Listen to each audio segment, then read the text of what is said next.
काल गुणरत्न सदावर्तेंनी मन्या जरांगे म्हणून मनोज जरांगे पाटलांच्या विरोधात भाषण केली आणि त्यावेळेस सदावर्तेचा काल सगळ्यात पहिल्यांदा मी प्रतिरोध केला। अल्सेशन डॉग जसा भुंकतोय तशा पद्धतीने हा सदावर्ते नेहमीच भुंकतोय। पण मला एक या निमित्ताने एक सांगायचं आहे, मराठा समाजानं आता चिंतन करण्याची गरज आहे।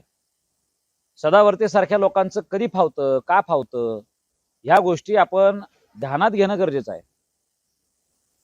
सदावर्ते एवढा फोकसला आलाच का बर, तर मराठा आरक्षणाची केस सुप्रीम कोर्टापर्यंत घेऊन त्या लोकांनी गेलं। त्या काळातल्या आमच्याच लोकांनी सरकारला जे सोयीचं आहे ते आरक्षण स्वीकारलं।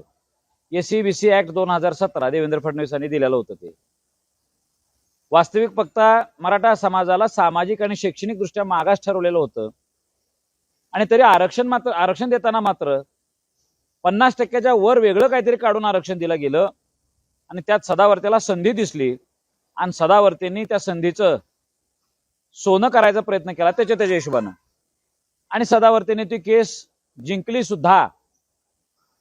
सरकारचं काही बिघडलेलं नाही, पण मानहानी झाली ती मराठा जातीची झाली।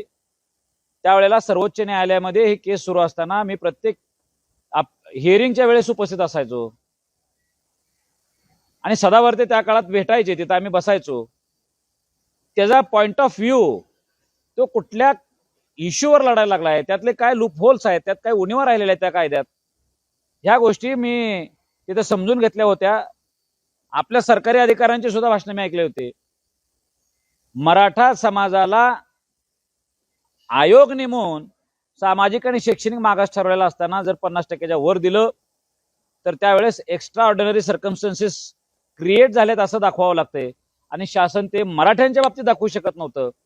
हा मुद्दा जरा त्या सदावर्तेला सापडला आणि म्हणून त्यांनी ते केस लावून धरली आणि शेवटपर्यंत त्याने ते घेऊन गेली। आम्ही त्यानंतर मराठा समाजाला ह्या खऱ्या गोष्टी काय आहेत, आकडेवारीनुसार मराठ्यांचा हिस्सा ओबीसीत कसा आहे, या बाबतीत जनजागृती करायचा आम्ही विडा उचलला। महाराष्ट्रात बाहेर पडलो आणि मराठा समाजाला हे सत्य सांगितलं की आपण सरकारच्या सोयीनुसार आरक्षण स्वीकारायचे नाहीत, समाजाच्या हिताच्या गोष्टी स्वीकारल्या पाहिजे, समाजाच्या हिताचं असलेलं आरक्षण मागितलं पाहिजे। म्हणून 50% आत आरक्षण आमचा हिस्सा आहे। 23 मार्च 94च्या GR नुसार आमच्यावर अन्याय कसा झालाय या गोष्टी आम्ही बाहेर सांगायला सुरुवात केली आणि आपण या मुद्द्यावर आणलंय। आताही तुम्हाला सांगतो, मनोज जरांगे पाटलांच्या आंदोलनानंतर मनोज जरांगे पाटलांनी सुरुवातीला ओबीसीतून आरक्षणाची भूमिका घेतली होती, पण काही काळानंतर त्यांनी सगळे सरसकट कुणबीकरण करा मराठ्यांचं अशी भूमिका घेतली आणि त्यात कायदेशीर पेच प्रसंग दिसायला लागले।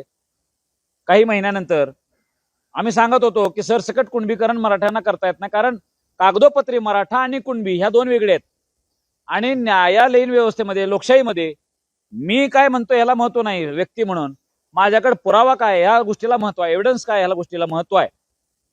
म्हणून सध्याच्या स्थितीमध्ये मराठा आणि कुणबी एकच आहेत असं शासनानं कुठलाही अहवाल स्वीकारलेला नसल्यामुळे दोन वेगवेगळ्या जाती आहेत अशा पद्धतीची मान्यता जरी आपलं रोटीबेटी व्यवहार होत असेल तरी। पण ह्या निमित्तानं मला मराठा समाजाला एक गोष्ट सांगायची आहे की नंतरच्या काळामध्ये आपण हाही विषय सोडलो आणि आपण मनोज जरांगे पाटलाला कोणीतरी शॉर्टकट, अजून एक शॉर्टकट सांगितला, सगळे सोयरे म्हणजे ज्यांच्याकडे दाखला आहे अशा कुणबी प्रमाणपत्र निघालाय त्याचा सोयरा, मग ह्या सगळ्या सोयऱ्यांचं आपलं सगळ्यांचं एक होते। लगेच मनोज जरांगे पाटील सांगायचे समजून की आता आपल्याला अशा पद्धतीनं सगळा मराठा समाज ओबीसीत घालता येते। त्याही वेळेस आज वाशीमध्ये आम्ही त्या गोष्टीमधल्या उणीवा सांगायचा प्रयत्न केला, पण अभ्यासकांच्या नावानं खापर फोडून आपण परत गेलो आणि तिथेही मराठा समाजाची मानहानी झाली। ही मानहानी सहन आम्हाला झाली नाही, आम्ही व्यक्तही झालो। त्याच्यानंतरही परत आम्ही मनोज जरांगे पाटलांसोबत जुळवून घेऊन त्यांना खऱ्या गोष्टीवर आणायचा प्रयत्न केला।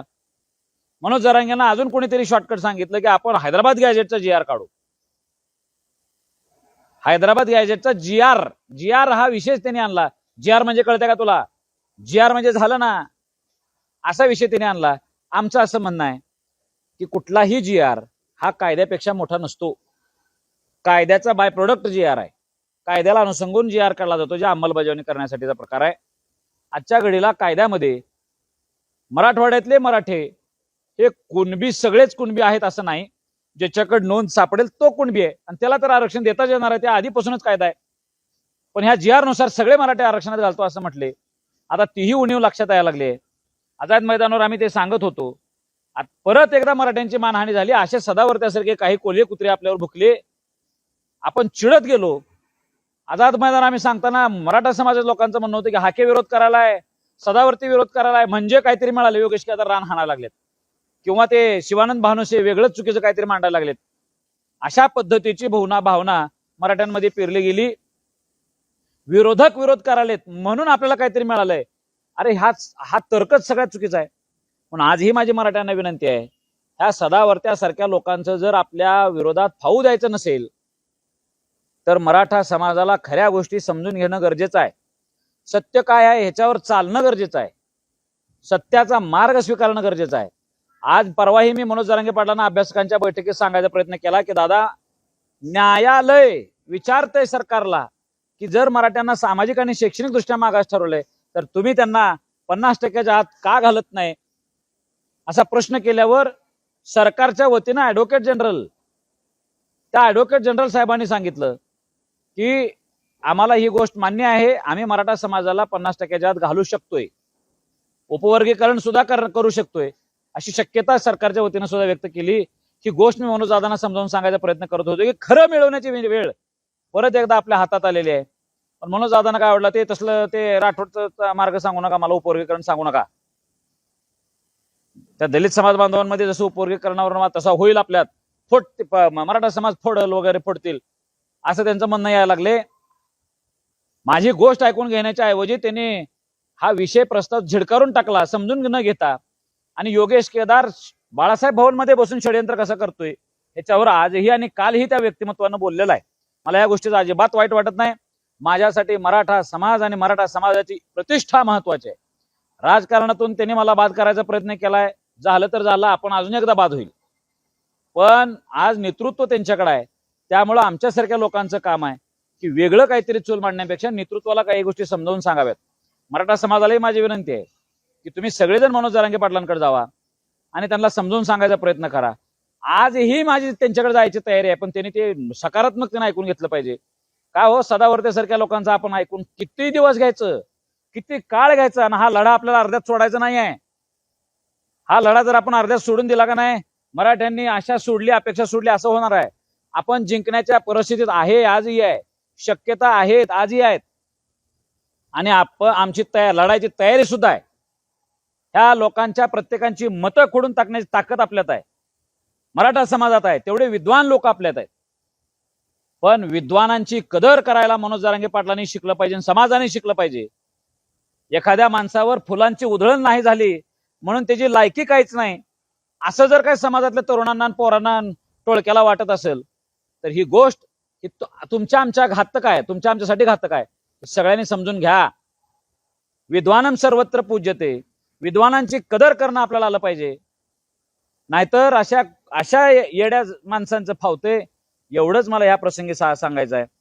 आपण सगळ्या जणांनी आज ही चिंतन करू, आज ही भूमिका सुधारून घेऊ आणि येणाऱ्या काळामध्ये जे काही उपोषण होणार आहे 29 तारखेला, ते उपोषण आज अंतर्वलित न होता आझाद मैदानावर करण्याची गरज आहे. 10 दिवस 5 दिवस उशिरा करा, पण विनाकारण भावनिक करून आणि दंगा करून आपल्याला काय मिळणार नाही.